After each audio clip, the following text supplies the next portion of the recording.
Thank you, Mr. Speaker. I stand in opposition to this legislation as it hamstrings the U.S. energy production and goes against the will of the people. Tax reform not only delivered on the tax cuts for the country and propelled our record-breaking economy, but it paved the way to further energy dominance by authorizing the development of the Arctic National Wildlife Refuge. Specifically, there is an area there, the NPR. It has reserves designated in 1980 by a Democrat Congress to be opened up for gas and oil lease sales.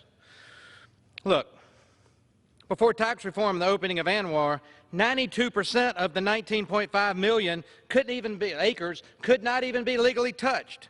This area was set aside by the 1980 Congress and is limited to 2,000 federal acres. That's just 0.0001% of ANWR.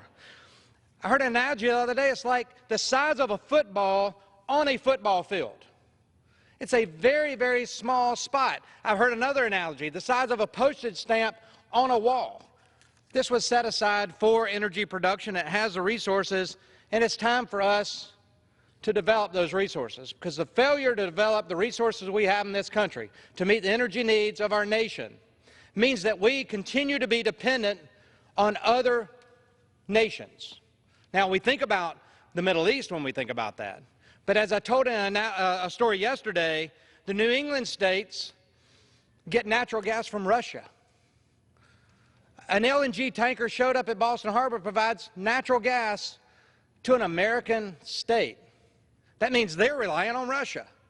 That's hard for me to fathom. When we have an abundance of natural gas in this country, we have an abundance of oil in this country, both offshore and onshore.